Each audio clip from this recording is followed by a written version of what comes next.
रजनी को बचपन से ही पेंटिंग का बहुत शौक था। वो हमेशा से ही पेंटर बनना चाहती थी, पर उसके माँ और पिताजी ने उसको कभी भी इस चीज के लिए सपोर्ट नहीं किया और उसकी शादी नीरव से हो गई। नीरव रजनी को बहुत प्यार करता था, पर रजनी हमेशा चुपचाप ही रहती। वो इस शादी से खुश नहीं थी। वो ये शादी नहीं करना चाहती थी। उसे तो हमेशा से पेंटर जो बनना था।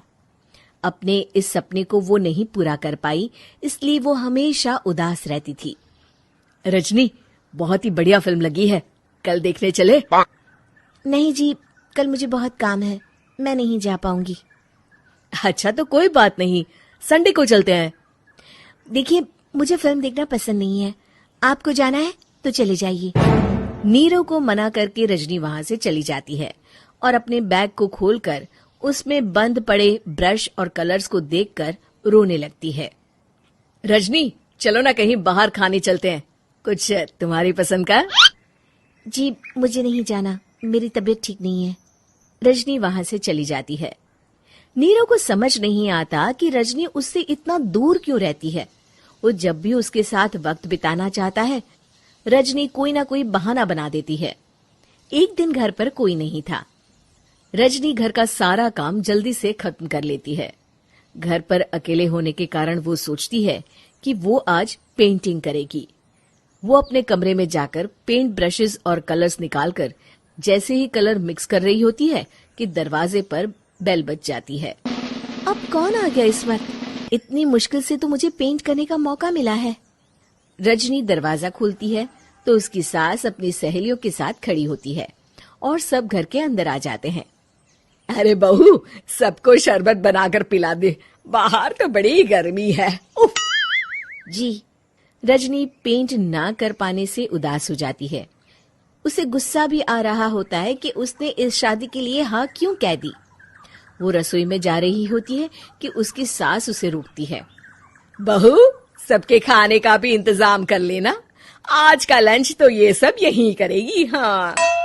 रजनी बिना कुछ कहे रसोई में चली जाती है। सबके लिए खाना बनाती है। सब खाना खाते हैं और रजनी घड़ी देखती है कि ये सब कब जाएंगे ताकि वो अपनी पेंटिंग कर सके। जब शाम होती है तब सब चले जाते हैं अपने घर। अरे बहू, सब तेरे खाने की तो बहुत तारीफ कर रहे थे, सबको बहुत अच्छा लगा खाना। आपको मुझे सुबह बताना चाहिए था ना कि आपकी सहेलियां आ रही है। पता भी है कितना वक्त लगा सारा खाना बनाने में। अरे बहू, तू ऐसे कैसे बात कर रही है मुझसे? तो और कैसे बात करूं? मैं इस घर की कोई नौकरानी नहीं हूं कि इतना काम करूंगी। रजनी अपने कमरे में जाकर दरवाजा बंद कर लेती है। शाम को जब नीरव आता है तो उसकी माँ उसे पूरी घटना के बारे में बताती है। क्या रजनी ने आपसे इस तरह बात की माँ? हाँ, और पता नहीं उसे क्या हो गया है, शाम से बाहर भी नहीं आई है। मैंने तो कई बार आवाज दी, खाना भी नहीं खाया उसने। तू ही बात करके देख ले बेटा। नीरव अपने कमरे का दरवाजा खटखटाता है। रजनी, दरवाजा खोलो, मैं हूं। रजनी दरवाजा खोलती है और फिर वापस जाकर अपने बिस्तर पर लेट जाती है। रजनी, माँ से बात करने का ये क्या तरीका है? मैंने कोई गलत बात नहीं की है। अरे तुम क्यों ऐसे बर्ताव कर रही हो सबके साथ? क्या तुम इस शादी से खुश नहीं हो? रजनी कुछ नहीं बोलती। अरे बताओ मुझे रजनी, क्या ये शादी तुम्हारी मर्जी के खिलाफ हुई है? हाँ, मैं ये शादी कभी नहीं करना चाहती थी। तुमसे क्या, मैं किसी से भी शादी नहीं करना चाहती थी। रजनी रोने लगती है। चुप हो जाओ रजनी, बताओ मुझे, तुम क्यों नहीं करना चाहती थी शादी? रजनी बेड के नीचे से अपने पेंटिंग्स, कलर्स, ब्रश, पेपर्स निकालती है। इतने में उसकी सास भी कमरे में आ जाती है।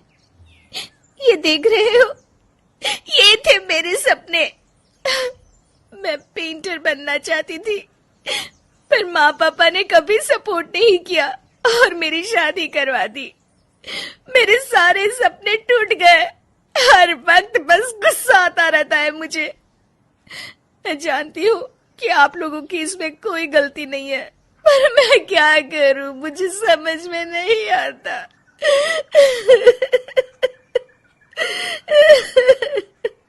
रजनी फूट फूट कर रोने लगती है। मुझे माफ कर दीजिए, आप दोनों के साथ मैं बहुत बुरा बर्ताव कर रही हूँ। अरे रजनी बेटा, चुप हो जाओ तुम। नीरव पानी लेकर आता है। ये लो पानी पियो और शांत हो जाओ। रजनी पानी पीती है और उसकी सास पेंटिंग्स देख रही होती है। अरे नीरव, हमें तो पता ही नहीं था कि हमारी बहू कलाकार है। अरे कितनी अच्छी पेंटिंग्स बनाई है, देखो तो। ये वाली तो मैं अपने कमरे में ले जाऊंगी। आपको ये पेंटिंग्स अच्छी लगी? अच्छी नहीं, बहुत अच्छी लगी। और तुमने हमें बताया क्यों नहीं? तुम जब चाहे पेंटिंग कर सकती हो रजनी। हम तुम्हारे सपनों को पूरा करने में तुम्हारा पूरा साथ देंगे। हाँ बेटा, हम कला की कद्र करते हैं। हम कलाकार तो नहीं, पर मुझे गर्व है कि मेरी बहू एक कलाकार है। रजनी, नीरव और सास तीनों हंस पड़ते हैं।